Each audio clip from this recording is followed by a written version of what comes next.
Iliana se trouvait bien au chaud, cachée sous une épaisse couverture pleine de ouates. À peine éveillée qu'elle rêvassa.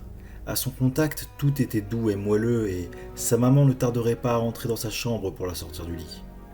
La petite blonde ouvrit un œil et aperçut son armoire au-dessus de laquelle étaient alignés 13 petits œufs.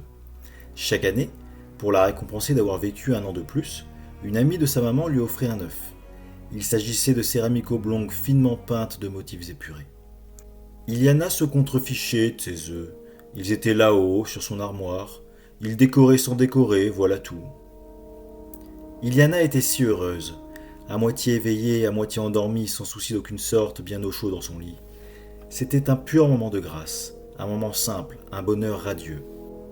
Une fois, étant toute jeune, pas encore un enfant, à peine une fillette, pas tout à fait un nouveau-né, mais presque un nourrisson, elle avait tenté de briser un œuf, supposant qu'il s'agissait vraiment d'un œuf, et qu'un peu de graisse d'une belle couleur dorée allait s'en échapper.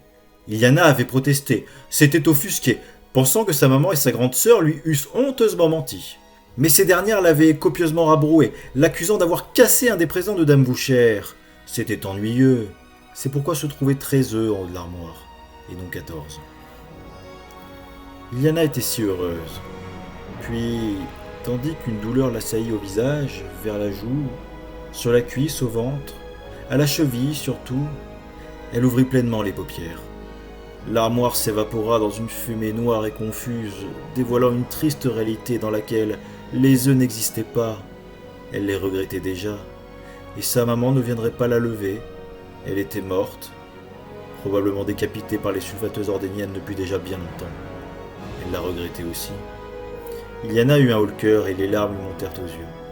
Personne n'allait venir la réveiller en douceur d'un bisou sur la joue, voire d'un câlin, qu'elle ferait semblant de dénigrer, se jugeant trop vieille et trop mature pour accepter de telles cajoleries de la part de sa maman. Iliana n'avait plus 14 ans de toute façon, et elle n'était même pas dans son lit. Elle était dans le lit de quelqu'un d'autre, morte de peur à l'idée de se faire une nouvelle fois tabasser et violer par un inconnu. On ne peut défier le destin. Ta mort est inéluctable.